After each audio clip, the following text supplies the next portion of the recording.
Right now on 10 News this morning, fire crews battling the rock fire at BALBOA as hundreds remain under evacuation. CAL FIRE releasing new updates this morning.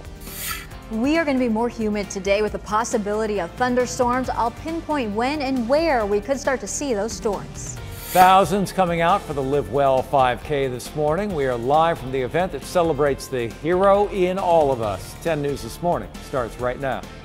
Live from the Scripps Studios, this is 10 News. And good Sunday morning to you. Great to have you here. I'm Jim Patton. I'm Mary McKenzie. Let's turn it right over to Melissa, as we always do, and get a check of your Sunday weather for those who still get to enjoy half a weekend anyway. I know, yeah. Good Sunday morning to you. We're starting to see that sunshine from our various sky cams. 8:30 on the dot right now, 74 degrees in the downtown area. The winds coming out of the northeast, 6 miles per hour. We're finally seeing the sun here. That sunset is going to be at 7:49 tonight. Now, taking a look here at our current dew points, this gives you a good indication of how humid it is. So when it's above 65, that's when it starts to feel a little bit sticky. We see La Jolla there at 68 right now. Hour by hour along the coast, we're looking at the upper 70s to 80 in some coastal locations. Our inland valleys, 90 for your high today, around 2 o'clock this afternoon. Jim? CAL FIRE releasing numbers on the rock fire this morning. It's burning along in Fallbrook along Sandia Creek Road. The fire now at 25% contained, remains at 225 acres. Broke out yesterday afternoon. Fire crews have been attacking this fire from the air and ground, stopping the rate of forward spread.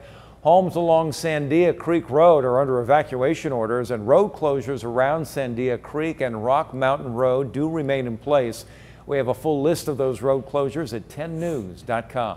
Another fire erupting in California, this one the Steel Fire in Napa County, which broke out yesterday. It's already destroyed multiple homes near Lake Berryessa. Many people there already under mandatory evacuation. That fire, you can see some of those homes that are destroyed right here. That fire has already burned multiple acres. It's 10% contained. At least 8 homes we know have been damaged or destroyed so far. This is a small community. We pretty much know one another, and it's very devastating and very sad. And after that area was hit so hard last year as well, boaters on the lake had to be evacuated. Also, the cause of the fire is unknown, but of course the dry brush and heat have helped to fuel this one as well. And people riding in airplanes getting an up-close view at the scope of the California wildfires. Pretty dramatic picture here as you look at this plume of smoke coming through the clouds, and that is smoke from the fires, not a cloud. A passenger captured the footage of the smoke plumes on a flight from Sacramento to Seattle. California has declared a state of emergency because of the wildfires. At least 7 people have been killed in the multiple fires burning throughout the state, and dozens of homes have been destroyed. Incredible images. All right, happening today. The Trader Joe's manager who was killed during a hostage standoff in LA last weekend will be laid to rest. 27-year-old Melody Corrado was hit by an officer's bullet during a police pursuit and standoff at the Trader Joe's store. She died at the scene. Trader Joe's stores nationwide have been mourning her death, paying tribute to her. Employees wearing those red shirts you see, as well as ribbons, wearing them in her memory. Customers too have been leaving flowers and messages of love at stores, especially the one there in Silver Lake. Corrado's funeral is this morning. Her family says it will be open to the public. Well, a man who investigators say impersonated a deputy for about a month before being arrested will appear in court tomorrow. Detectives say Abraham Nava had a fake business cards and fake badge. Investigators believe the former security guard was stopping teenagers to take away their skateboards. In 2015, Nava pleaded guilty to planning a fake bomb at a mall and making hoax calls. He's now facing 2 counts of false imprisonment and 2 counts of false impersonation of a police officer. A readiness conference is scheduled for tomorrow. Happening tomorrow, the Racial Justice Coalition will demand San Diego police ban the use of carotid restraints.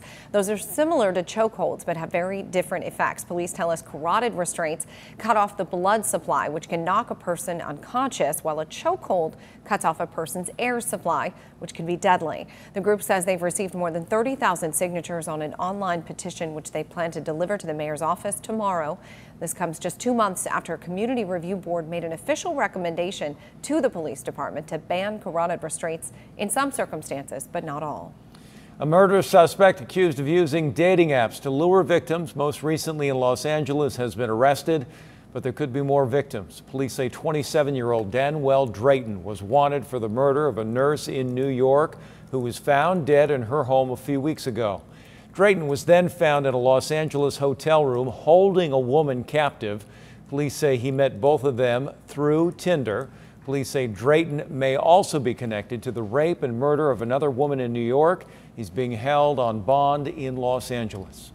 To politics now, President Trump tweeting about the border. He sent out a few tweets this morning. This one saying, please understand there are consequences when people cross our border illegally, whether they have children or not, and many are just using children for their own sinister purposes. He sent a second tweet saying that he would be willing to shut down government if the Democrats do not give the votes for border security, which includes the wall. And Mary, he might have some competition in the next election. Yeah, interesting, Mel, as we all look to 2020, wondering who will run against President Trump. The former Attorney General under the Obama administration says he may be interested in the job. Eric Holder has his eye on the 2020 election. He has served as head of the National Democratic Redistricting Committee. Holder's also a prominent fundraiser for Democrats nationwide. Earlier this week, Holder told CNN he thinks he has what it takes to win, but says he probably won't make a decision until early 2019. Civil rights icon and Georgia Congressman John Lewis hospitalized but could be released today. His spokesperson says that Lewis is under routine observation. Expect him, though, to be fine. Reports say he fell ill while on a flight to Atlanta, where he was supposed to attend an event. 78-year-old has represented Georgia's 5th district since 1986. The CHP is looking into what caused a man driving a U-Haul truck to crash on the 163 in Hillcrest, killing him. CHP says the 69-year-old man crashed the truck yesterday, causing it, you'll see it's flipped on its side here, and they had to cut the van open to get to the man, but he was sadly pronounced dead at the scene. No other cars were involved in the crash. The CHP says the man was helping his fiancée move. At least 14 people have been killed, another 40 injured after a magnitude 6.4 earthquake rocked a tourist island in Indonesia.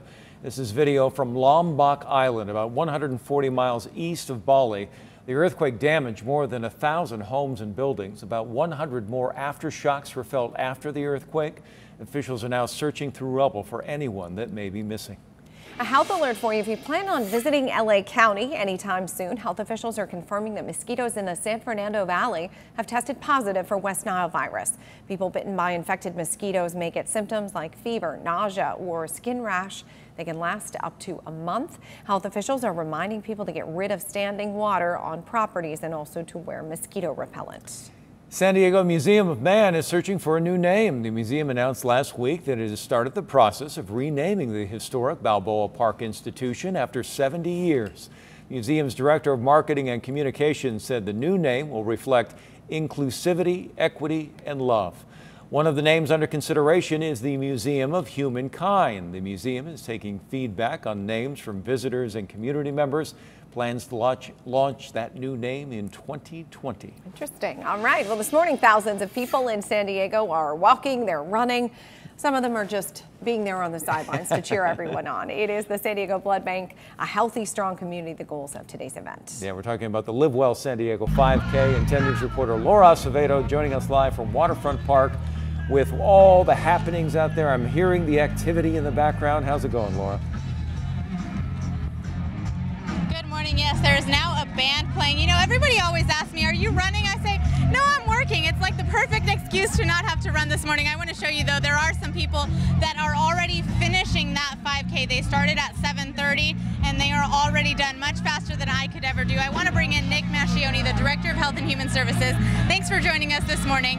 Why is it so important to participate in these events and promote a healthy living? We're walking for wellness, raising the awareness that it's all San Diegans celebrating being healthy, getting the word out, what you can do, and a simple thing like coming out on a great Sunday morning, family and friends, and doing a 5K or the kids 1K is what this is all about. Now, if people didn't participate in the 5K, there's a lot of stuff that they can still do if they come out here now, right? That's right. We have a wellness expo, about 90 different exhibits, and these are also our Live Well partners. We have 388 Live Well partners, so you can come and donate blood, or you can get information about different things happening in the county around being healthy, about being safe, or we call it thriving.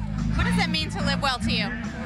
Living well is by leading by example. First for yourself, raising your own health, making sure you're safe and the community safe, and then giving back to our great community we call San Diego. Perfect. Thank you so much for joining us this morning. So again, you heard it here. The 5K already started, but if you still want to come out here, you can participate in that Wellness Expo. And I just want to show you, this is the medal that those participants are getting when they cross that finish line. Reporting live from Waterfront Park, Laura Acevedo, 10 News.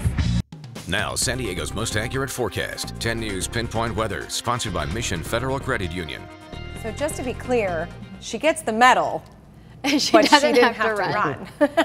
I like this. Win-win. We'll see if she puts it on display. Yep, She there may, it was at the 5K. she may reluctantly give it back. We'll have to wait and see. And the people there are enjoying lots of sunshine right now, not even 9 o'clock, so the sun finally made an appearance. We see it here as well. However, parts of the coast a little bit slower to clear on this Sunday morning. We are getting closer to our 9 o'clock hour. Current conditions here across the county warming up already in the deserts. We are in the lower 90s there. Ramona at 72. Still cooler in Carlsbad at 69. La Jolla 71 degrees. And if you're in IB, you are in the mid 70s currently. Well, we're seeing the activity here to the east of us in Arizona. We are going to feel that in the effects of that monsoonal moisture, that humidity increasing. That's also increasing the chance of thunderstorms. The best shot is in our mountains. We can't rule it out west of the mountains, although it is a much slimmer chance. And then tomorrow, it's going to be drier and a few degrees warmer.